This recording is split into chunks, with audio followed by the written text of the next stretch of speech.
Judith Mawson wanted nothing more than to be a devoted wife, and she thought she had finally found a man who appreciated her. Gary was my friend, my lover, my companion, my everything. She couldn't wait to come home. She'd run to the door with open arms. They couldn't have been happier in my eyes. It was like a marriage made in heaven. But Judith's happy life would vanish when her husband Gary was accused of being one of the most notorious criminals in American history. There was just these continual calls of more bodies being discovered. It was the most famous unsolved murder case in America. I remember going over and sitting down on the couch, and I just sat there and cried and cried. When it comes to love and marriage, things aren't always as they seem.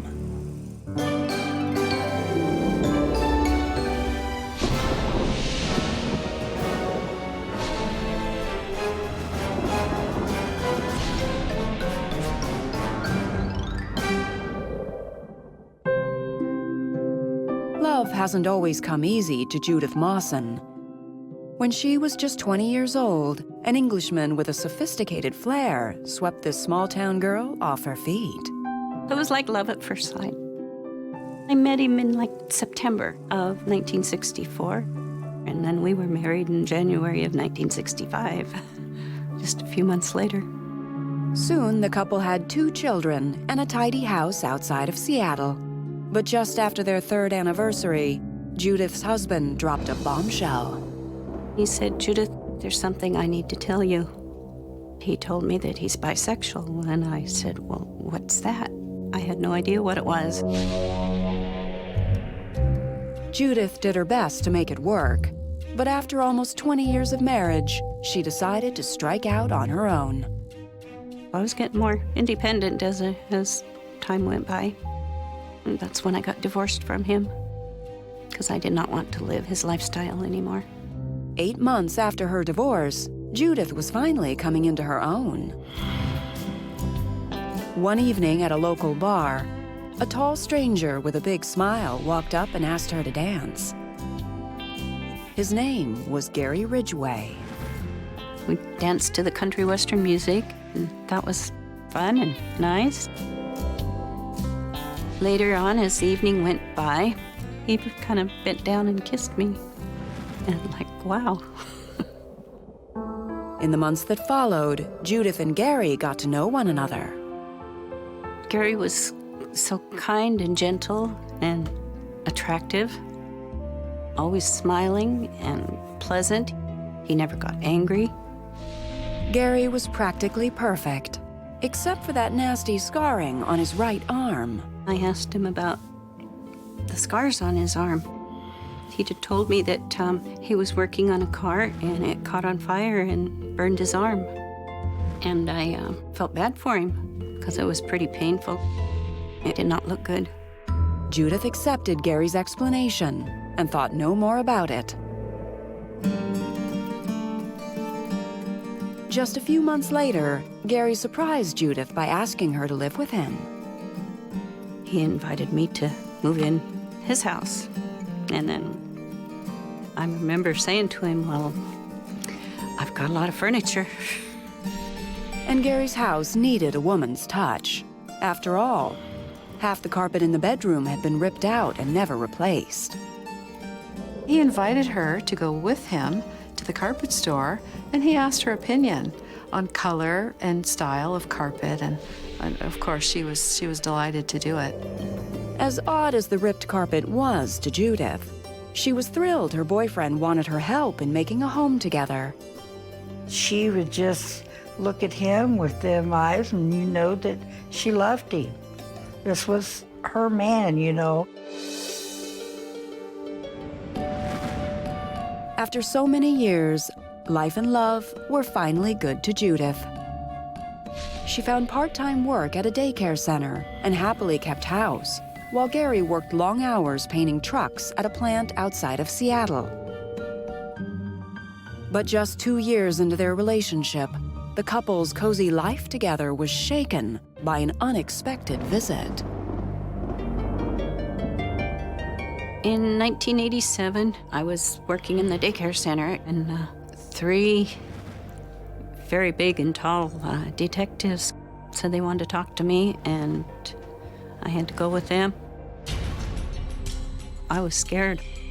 I didn't know what was happening. And they started questioning me about Gary.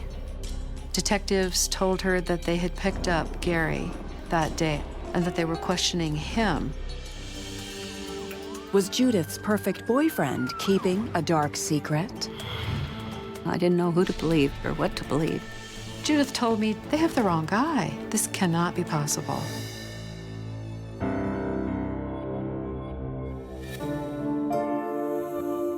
After a difficult first marriage, Judith Mawson felt sure that her new boyfriend, Gary Ridgway, was a man she could trust. Gary was my friend, my lover, my companion, my everything. So Judith was shocked when just 2 years into their relationship, she was visited by several detectives from the local sheriff's department. They wanted to talk to Gary in connection with the Green River Killer investigation. That was the first time I'd ever heard about it, the Green River Killer, because I never listened to the news, so I didn't know what was going on. The notorious Green River Killer had been terrorizing the Seattle area for over 5 years. The Green River Killer was the most famous unsolved murder case in America. It was the biggest case that I know of in the country. Beginning in 1982, the bodies of strangled prostitutes began to surface along the Green River, a body of water that runs parallel to the Pacific Highway. We started out with one victim. Then we found a second victim. Then we found a third victim. When it got up to 10 or 12, then they started saying, we have a serial killer here, and the news started at that time calling him the Green River Killer. By 1987, the Green River Killer had murdered over 40 women, making him the most prolific serial killer in American history. There was no distinct pattern. Sometimes it would literally be back to back, maybe 1 or 2 days apart, and then weeks would go by and we wouldn't have any victims, and then suddenly it would start again. Desperate for leads, detectives focused on regular drivers on the Pacific Highway, and one of those drivers was Judith's boyfriend, Gary Ridgway. We had thousands and thousands of tips, and we had to follow up on all of them. Judith did her best to cooperate, and Gary was brought in for questioning. He seemed unnaturally calm. He was not asking any questions. He was just quiet. Gary insisted he had nothing to hide and fully cooperated with the King County forensics team. We did get a saliva swab and hair samples. He'd taken a polygraph, had passed it, and that was it. It was dropped. Gary was released several hours later. When he arrived home, he reassured Judith that his interview with police was just par for the course. You know, he kind of shrugged it off. He told her that they took in many men and questioned them. Obviously, he didn't do it because they let him go.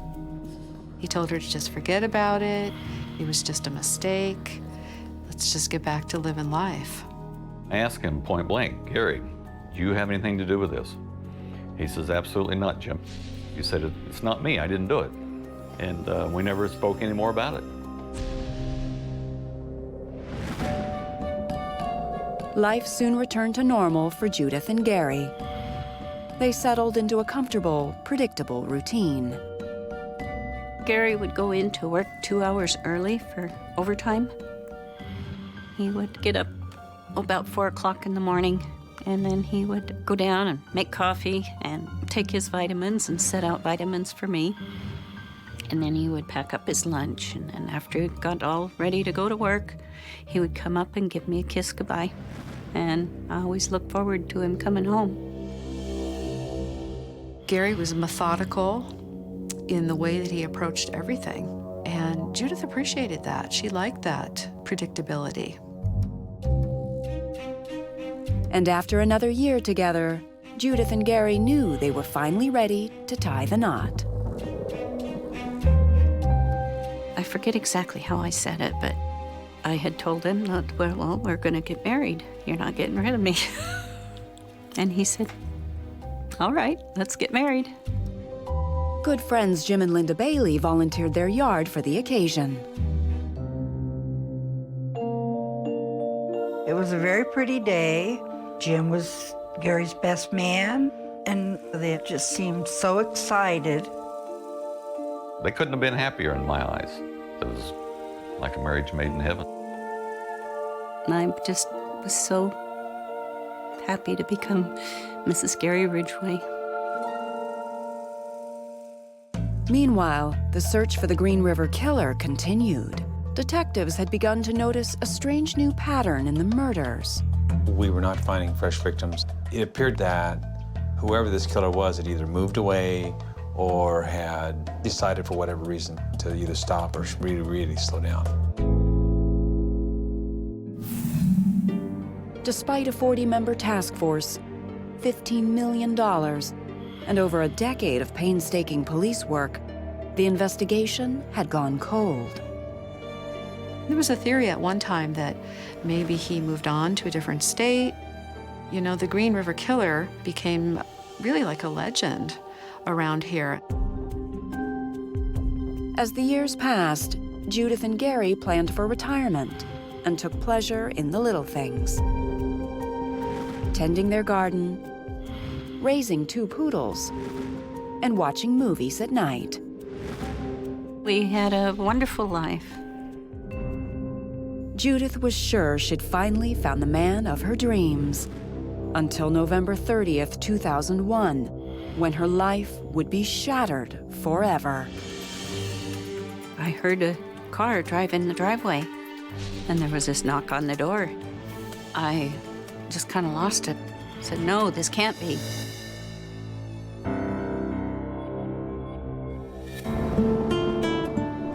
It was late fall of 2001, and Judith Mawson had been married to Gary Ridgway for over 13 wonderful years.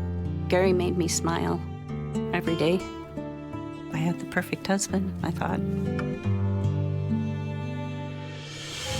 November 30th, 2001 began like any other day for Judith. Gary'd already gone to work in the morning, and I heard a car drive in the driveway. And I thought, oh, it's too early for Gary to come home. And there was this knock on the door, and it was the detectives. They were telling me that he was a suspect for the Green River Killer. Though Gary had been questioned and released 14 years earlier, he never stopped being a suspect. They said, we want to talk to you, we want to ask you some questions. And I just sat there and cried. She was just very disbelieving. And she did say, you guys have already questioned him. You guys have already cleared him. But this time, detectives could back up their accusations with scientific facts. DNA wasn't part of our vocabulary in '87. By 2000, new techniques for being able to get DNA profiles out of smaller and smaller and smaller samples. And that's what broke the case for Ridgway. All that evidence that was gathered in '82 and '83 now could be processed, and now they could get a DNA profile. They were able to link his DNA to some of the bodies that were found. And in addition to that, there were some flecks of paint that were known to be used at the plant where Gary painted trucks associated with some of the bodies. After almost 20 frustrating years, advancements in forensic science had finally blown this old case wide open. Gary Ridgway was arrested and initially charged with 4 counts of murder. It was like a big brick wall just dropping down and stopping my life. I was just in such shock. But Gary insisted he was innocent. Desperate for his wife's support, he called Judith from prison. He called me and told me that he didn't do anything. And I was just so confused. He was begging Judith to believe him, that there's no way, that he was a nice man. Come on, Judith, you know me. Am I the kind of guy who would murder women? No. You just hang in there. I'll be home soon. But Gary didn't come home soon. And over the next year, as investigators continued to build their case against him, Judith's world came completely undone. She was losing everything she'd ever wanted in her life. I don't think she knew that he wasn't guilty. I think she was hoping that he wasn't guilty. She was hoping with all she had because she knew what she was losing.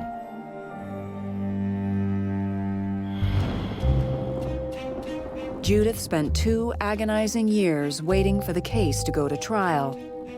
It was like having your heart ripped open and your life stop. There was a moment there when she really thought it might be better to just die. She didn't deserve to have that done to her. And that was hard, to watch her cry. She was out there all alone. In desperation, Judith clung to Gary's promise that the evidence was wrong and that he would soon be released. He would tell me, no, he didn't do anything. Everything will get taken care of. It'll all disappear. It'll all get better. Judith's hopes were about to be destroyed. How do you plead?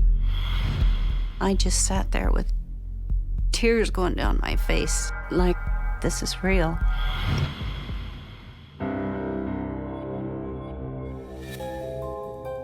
In November 2003, Judith Mawson sat glued to her TV. Her beloved husband, Gary Ridgway, stood accused of the deaths of dozens of women in a 19-year killing spree. Gary didn't even look like himself anymore. He was some other person. For the 2 years leading up to his trial, Gary had insisted that he was innocent. But as Judith watched in horror, he finally admitted the shocking truth. How do you plead? Guilty. After I heard him say guilty, after everyone's name, I just sat there with tears going down my face. It was like, it's real. This is it. He did it. Gary pled guilty to 48 murders in all. For Judith, it was inconceivable. The happiest years of her life were spent with the most prolific serial killer in the history of the United States. How could he have done something like that? And as Judith looked back at their 16 years together, things that had seemed so innocent at the time suddenly took on a darker light. There was the mysterious missing carpet. The detectives told me that he had probably rolled up a body in the carpet and then gotten rid of it. The early mornings when he said he was putting in overtime. That's probably when he went out and was picking up these women and killed them. And even the long scar on his forearm.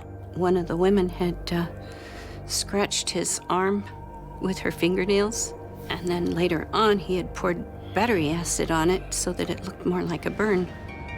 Inside the loving husband that Judith had known for so long lived a monster, and she never even knew it was there.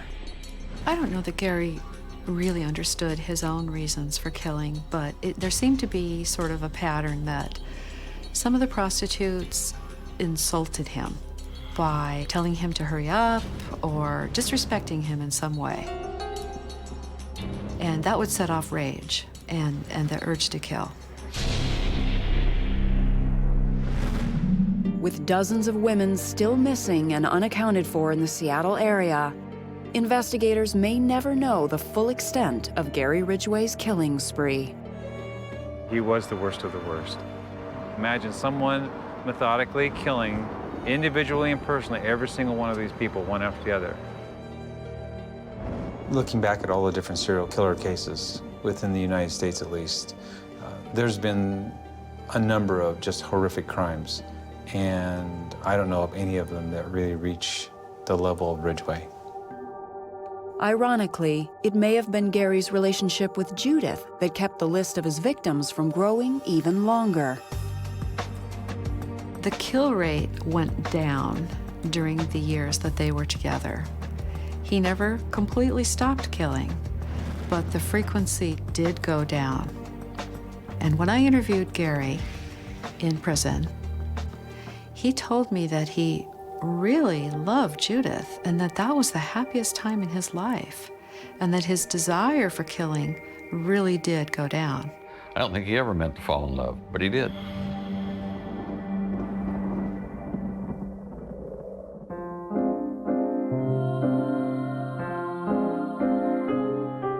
Sometimes I still kind of tell myself that, you know, I'm not sure if I'll ever trust another man. So I'm going to be real careful if I ever do meet someone.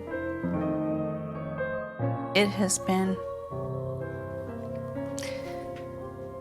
very traumatic. From his small cell at Washington State Penitentiary, Gary writes to Judith often. Before I met you, I had a big empty hole in my heart. When I met you, I knew you were the only one who could fill it. I will always love you. I love you forever, Gary. In 2003, Judith stopped writing back and filed for divorce.